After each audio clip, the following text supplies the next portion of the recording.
इसके माध्यम से अलग अलग डेस्टिनेशन की यात्रा करेंगे और उन स्थानों के बारे में आपसे विस्तार से चर्चा करेंगे। आज हम गर्मी का मौसम है मित्रों, अप्रैल का महीना है। अप्रैल में ही 42 डिग्री टेम्परेचर हो गया है। ऐसे में हर किसी का मन पहाड़ों की तरफ जाने को होता है। हमारे उज्जैन, इंदौर या भोपाल से सबसे निकटस्थ पहाड़ी जो डेस्टिनेशन है उनमें पचमढ़ी, माउंट आबू तो हैं ही, जो हमारे अपने बिल्कुल पास में ही हैं। लेकिन एक उत्तराखंड का एक ऐसा डेस्टिनेशन है जो कई तरह की विविधताओं के साथ आपको बहुत ही आनंद प्रदान करेगा। और ये अप्रैल का मौसम है, तो अप्रैल में यदि 30 अप्रैल तक जाते हैं आप तो बहुत ही आनंददायक यात्रा साबित होगी आपके लिए। नैनीताल जाने के लिए दिल्ली से सुबह 6:10 पर एक शताब्दी ट्रेन निकलती है जो 11:30 तक काठगोदाम वो जगह है जहाँ से नैनीताल की ऊपर की चढ़ाई चढ़ना होती है। काठगोदाम से बमुश्किल पौन घंटे का रास्ता है, चढ़ाई है जो नैनीताल पहुँच सकते हैं। वहाँ से टैक्सियाँ मिलती है, बसेस मिलती है और शेयर टैक्सियाँ भी मिलती हैं, कई तरह के साधन। सुबह 6:10 पे यदि आप शताब्दी से यात्रा करते हैं तो शताब्दी के किराए में आपको नाश्ता वगैरह, चाय वगैरह मिल जाती है और बहुत ही सफ़र आनंददायक होता है। शताब्दी में जैसा आपको पता है 2 तरह की क्लास होती है, एग्जीक्यूटिव क्लास और एक सिंपल जो थर्ड AC इसको कह सकते हैं। थर्ड AC का किराया थोड़ा कम होता है और एग्जीक्यूटिव का ज़्यादा होता है। जो सुविधाजनक हो टिकट लेके आप जा सकते हैं। बशर्ते कि सुबह 6:10 बजे आप 6:10 पर उठकर रवाना हो जाएँ। काठगोदाम जाने के लिए सबसे सुंदर रास्ता यही है और साधन भी यही है। अदरवाइज यदि आप दिल्ली से कोई टैक्सी करते हैं तो वो लगभग सुबह निकलेगी 8-9 बजे, तो आपको शाम तक ही पहुँचाएगी। और इस ट्रेन की यात्रा से आप 11:30 तक या तो ज़्यादा से ज़्यादा 12 तक काठगोदाम पहुँच जाएंगे। वहाँ से 1 आध घंटे की यात्रा में नैनीताल पहुँच सकते हैं। बहुत ही आसानी से आप पहुँच जाएंगे वहाँ पे।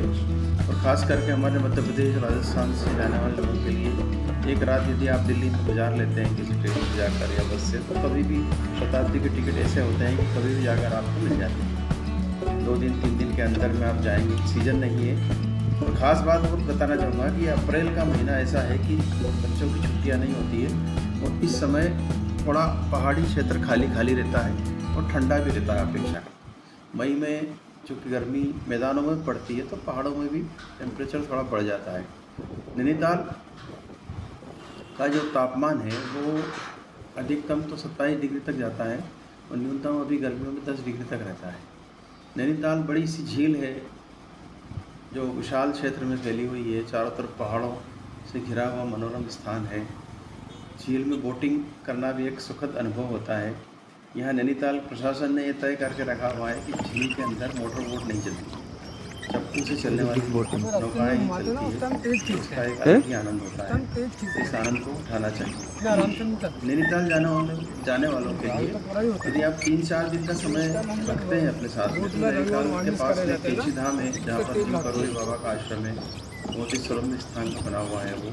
उसके अलावा आप अल्मोड़ा जा सकते हैं, रानी खेत जा सकते हैं। रानी खेत ऐसी जगह है जो मिलिट्री का यहाँ पर हेडक्वार्टर रहा है, सेना का, अंग्रेज़ों के ज़माने से, और आज भी यहाँ पर काफ़ी एरिया इंटरमेंट का है। तो काफ़ी साफ सुथरा शहर देखने लायक है, छोटी सी जगह है। इसके अलावा अल्मोड़ा जा सकते हैं आप। अल्मोड़ा के अलावा मुक्तेश्वर करके एक जगह है जो काफ़ी ठंडी है और नैनीताल से भी और ऊपर जाना पड़ता है, वहाँ भी जा सकते हैं। एक दिन के लिए हम रुक सकते हैं नैनीताल में। मुक्तेश्वर में एक नाइट गुजार सकते हैं। भगवान शंकर का मंदिर है, वो बहुत ही छोटी सी जगह है लेकिन बहुत सुरम्य और काफ़ी घने जंगलों के बीच बसा हुआ है। इसके अलावा आप कौसानी जा सकते हैं। कौसानी वो जगह है जहाँ पर हमारे हिंदी के सुकुमार कवि सुमित्रानंदन पंत का जन्म हुआ था। इसके अलावा बागेश्वर जा सकते हैं। ये इतने स्थान है अलग अलग। इन सब जगह जाने के लिए आपको कम से कम एक सप्ताह का टूर बनाना पड़ेगा। 1 सप्ताह मतलब आपको नैनीताल में उतरने के बाद रहना पड़ेगा, जब जाके आप सारी चीज़ें एक्सप्लोर कर सकते हैं। हम लोग, हालांकि मैं 2-3 बार होके आया हूँ, लेकिन मैं परिवार के साथ भी हम एक बार गए थे। तो हम लोग एक हरियाल करके जगह है नैनीताल के बिल्कुल नैनीताल का रूप कह सकते हैं, पहाड़ियों में बना हुआ है वो। रियाल एक गांव है, इस विलेज में जा कर के आप कर सकते हैं, वहाँ ठहर सकते हैं। बहुत ही सुंदर जगह है और काफ़ी ऊंचाई पहाड़ी पर है, और ऊंचाई पर एक छोटा सा रिसोर्ट बना हुआ है। उस रिसोर्ट में रुकने के लिए आप आनंद ले सकते हैं। पेंगोट करके एक जगह है जहाँ पर पक्षी का विचरण होता है, वो देख सकते हैं। इस तरह से छोटा सा टूर है, छोटा सा तो नहीं कहेंगे, एक वीक भी आप बिता सकते हो। चाहे तो नैनीताल जा कर के 3 दिन में आप लौट के भी आ सकते हैं। खास करके टूर अप्रैल में भी जाते हैं तो ये ध्यान रखिएगा कि शनिवार इतवार का दिन छोड़ करके जाएँ, जिससे कि वहाँ पर भीड़ नहीं मिले और होटल आपको सस्ते ही मिल जाए। खाने पीने की कोई समस्या नहीं है नैनीताल में, हर तरह का खाना मिल जाता है। नैना देवी का मंदिर है, दर्शन करिए। शाम को अपने मित्रों परिवार के साथ बोटिंग करिए, झील के आसपास घूमिए। बहुत ही सुरम्य स्थान है, और विभिन्न पहाड़ों में सबसे अधिक सुंदर, इसको कहना चाहिए, दोस्ताना पहाड़ हैं जो आपको बाहें खोल कर आपका स्वागत करते हैं। नैनीताल आप जरूर जाइए, और मेरी राय में तो अप्रैल में जाएंगे तो ज़्यादा फायदे में रहेंगे। नमस्कार, हरिचंद्र शर्मा।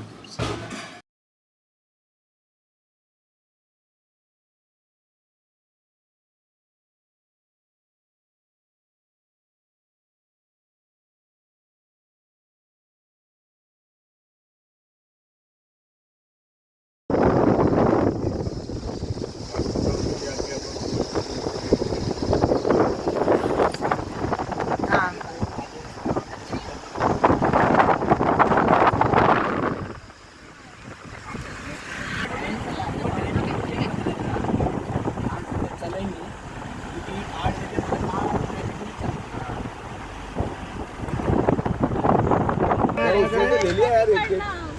अरे कोई आलू समोसे कचौरी पोहे नाश्ता करना है। बस वही जाते 5 किलोमीटर तो आता है। बस 5 किलोमीटर तो दर्शन कर लो। 15-20